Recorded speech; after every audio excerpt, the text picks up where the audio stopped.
انسان کی کامیابی اور ناکامی کا ایک معیار ہے جو ہمارے سامنے آ رہا ہے، اور یہ ہر شخص جانتا ہے کہ ہم جو بھاگ دوڑ دنیا میں کر رہے ہیں، صبح سے شام تک کی مشقت، آپ لوگ اکثر اپنے گھر والوں کو چھوڑ کر آئے ہوئے ہیں یہاں، کتنی محنت ہے، کتنی مشقت ہے، کتنی مشکلات اٹھا رہے ہیں، لیکن یہ سب کچھ کیوں کر رہے ہیں؟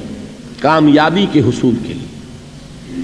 البتہ کامیابی کے معیارات ہیں، ہمارے ذہنوں میں جو معیارات بیٹھے ہوئے ہیں وہ کیا ہیں؟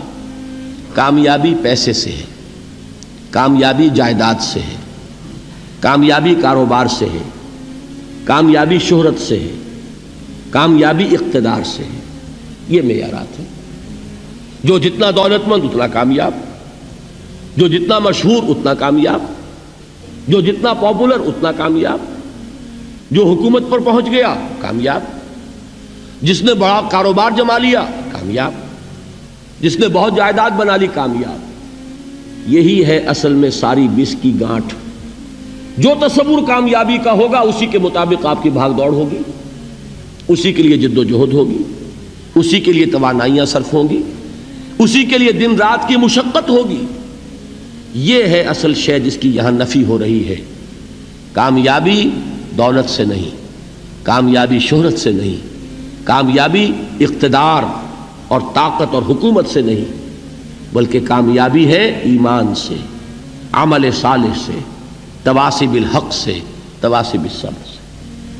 آپ غور کیجئے اس نقطہ نظر کا، اس ایٹیچیوڈ کا، یہ جو مینٹل ایٹیچیوڈ ہے، اس کا بدل جانا ہی انسانی شخصیت کے اندر انقلاب برپا کرے گا۔ اب آپ کا نتیجہ کیا نکلا؟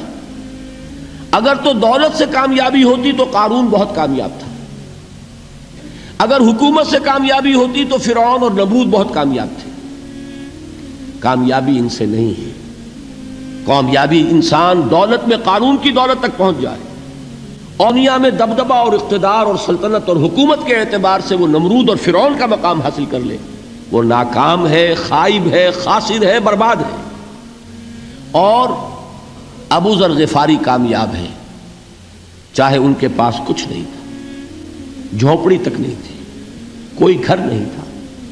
حضور نے فرمایا ہے اللہ کے کچھ بندے ایسے ہوتے ہیں جو کسی محفل میں جانا چاہیں تو انہیں اجازت نہ ملے، جو کہیں اگر رشتہ کرنا چاہیں کوئی ان سے رشتہ کرنے کو تیار نہ ہو، کہیں کوئی سفارش کرنا چاہے تو ان کی کوئی بات ہی نہ سنے۔ لیکن اللہ کے ہاں ان کا وہ مقام ہے کہ اگر بھولے سے بھی کسی بات پر قسم کھا بیٹھتے ہیں تو اللہ ان کی قسم کی لاج رکھتا ہے۔ یہ ہے فرق، یہ جان لیجیے اچھی طرح۔ اس بات کا مان لینا آسان، اس پر سبحان اللہ کہنا آسان، لیکن اس کے مطابق آپ کے اپنے ذہن کا بدل جانا بہت مشکل، اس لیے کہ ہم متاثر ہوتے ہیں اپنے ماحول سے۔ وہ بڑا محل ہے، دیکھ کر ایک دفعہ جھرجھری آتی ہے، وہ بڑی سی 20 فٹ لمبی کار سناٹے کے ساتھ آپ کے پاس سے گزر گئی، ایک دفعہ اعصاب کے اندر ارتعاش ہوتا ہے، محسوس ہوتا ہے بڑے یہ نصیبے والے لوگ ہیں، بڑے خوش نصیب، بڑے کامیاب، حالانکہ کچھ معلوم نہیں کہ یہی سب سے بڑی بد نصیبی ہو سکتا ہے کہ یہی سب سے بڑی ناکامی ہو۔ اگر ذہنوں میں یہ بات بیٹھ جائے کامیابی کس شے ہے، یہی وجہ دیکھیے قرآن مجید میں بارہا آپ دیکھیں اولئک هم المفلحون، یہ ہے لوگ کامیاب ہونے والے۔ آج ہی آپ نے نماز میں وہ آیات سنی، یا ایھا الذین آمنوا ارکعوا واسجدوا واعبدوا ربکم وافعلوا الخیر لعلکم تفلحون۔ اے ایمان والو، رکوع کرو، سجدہ کرو، اپنے رب کی پرستش اور بندگی کرو اور اچھے کام کرو تاکہ تم کامیاب ہو جاؤ۔ تو کامیابی کن چیزوں سے ہے؟ یہ ہے سب سے بڑا سبق۔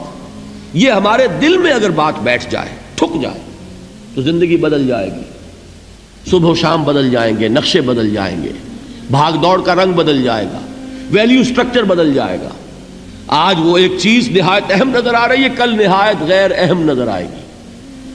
جیسے کہ حضور کی حدیث ہے مالی ولی الدنیا، مجھے تمہاری اس دنیا سے کیا سروکار، انما مثلی کراکب استظل تحت شجرۃ ثم راح فترکھا، میری مثال تو اس سوار کی سی ہے جو تھوڑی دیر کے لیے ایک درخت کے سائے میں ٹھہرتا ہے سستانے کے لیے، پھر وہ اپنا راستہ لیتا ہے، اسے اس درخت سے مستقل تعلق اس کا نہیں ہے، وہ اس کا گھر نہیں، وہ اس کی منزل نہیں۔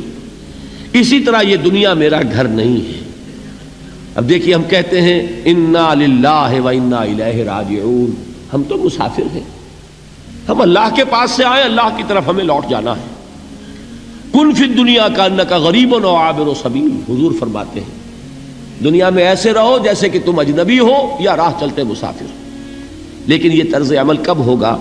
جبکہ یہ آیت ہمارے ذہنوں کے اندر بیٹھ گئی ہو، والعصر ان الانسان لفی خسر الا الذین آمنوا وعملوا الصالحات وتواصوا بالحق وتواصوا بالصبر۔